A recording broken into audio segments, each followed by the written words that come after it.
Welcome to the 5-minute therapy review. Okay, a little longer than 5 minutes, but here's how to make change happen in your life and steps to building your why. Do you ever think about your purpose or wonder how it helps your life, why it matters, builds energy, keeps you focused?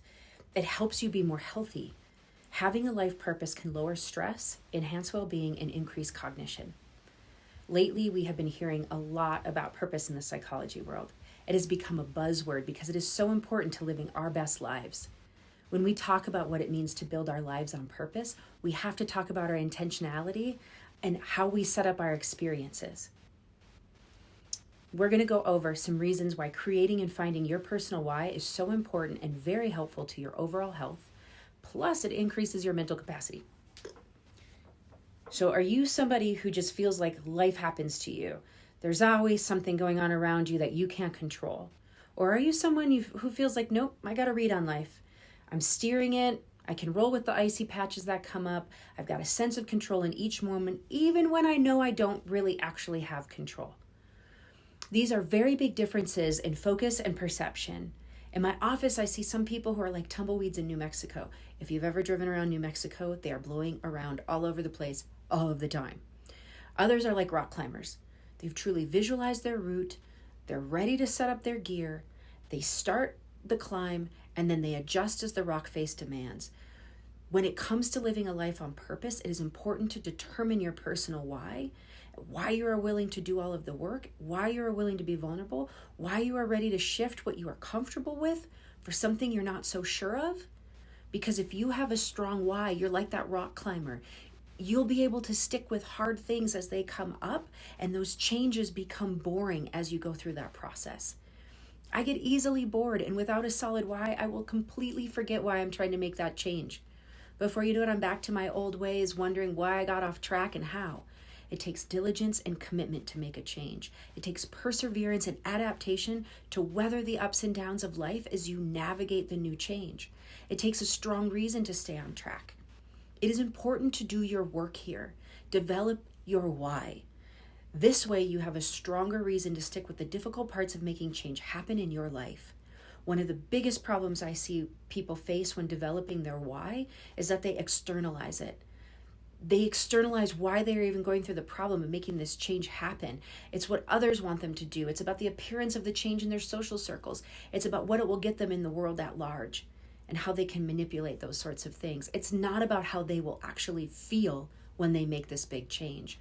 And without that emotional connection to change, it is hard to stick to. Without internalizing the need for change, it is impossible to do it in a delightful way. If you want to live your life on purpose, you have to develop your why from the inside out. Because I'm pretty sure you don't want to live pissed off because someone made you change something that you didn't buy into or that you really didn't care that much about.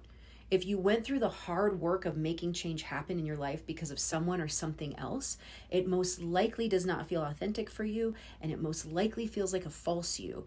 That will make it very hard to stick with long term. It won't be natural to you. So to really make changes stick, you must find your why. Dig deep and find a way to build a solid sense of who you will be once you make these new changes. Ask yourself these questions. They are listed below in the description, and I included a free PDF for you to use as a guide to help you begin the process of developing and really focusing on your why. Ask yourself, why do you want this change? What's so important about it? Why is it a big deal to you? Where will this change make a difference in your life? How will you feel as you start the change? While you're in the change process, after you've accomplished it, what's the new normal going to be like for you? Do not skip the last question. It is actually the most important one. It is the one that helps wire you to accomplish the new change and really make things happen in your life. Feel into that new emotion that you will have as a result of making the changes. Notice where you feel it. Describe how it feels in your body. If it feels good, expand it to every cell of your being, and then expand it beyond your physical structure. Visualize yourself with the new changes as your new normal, and embrace the good feelings of accomplishment, lightness, ease, pride, hope, any other positive feelings that you have as a result of this new you. Make note of what you noticed And as you felt into the new change and visualized your future, notice how that landed in your body. Use these notes to remind yourself of the reasons for your hard work when it gets boring and hard. It is important to remember your answers to the above questions because it will get hard at times. It will get boring. It will get mundane. It will be annoying to have to follow through on these changes.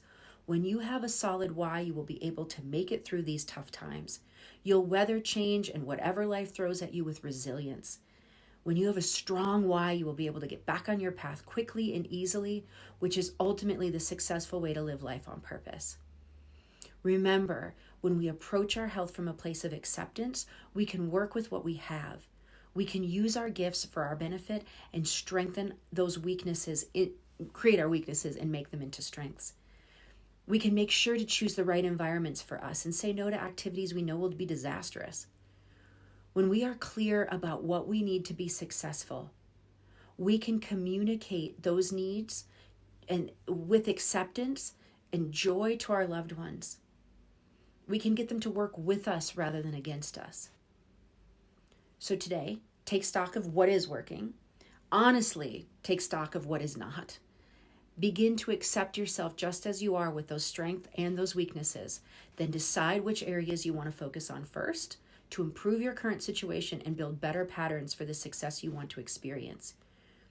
If you are interested in learning more about how to thrive, click the link below to learn more about the mind over matter and how physiology and psychology are inextricably linked on my blog at stacyrd.com. If you are ready to get started making changes in your life but want some support, then visit our clinic website to check out our professionals and book your first appointment. We can be found at studiob.life. That's the word studio, the letter B.life. Both links are in the description below. If you liked this video and want to understand more about how your psychology is really in your physiology, give this video a thumbs up and subscribe to my channel. I want to help you work on changing your life one small step at a time. If there's something you'd like to see more of in the psychology and physiology realm, reach out. I love to create more videos and articles that help people take control of their lives, or at least how they think about that. That perspective of how life is going is a key piece to making the small changes over time that build health from the inside out. Thank you for watching, and make a great day happen. Be well.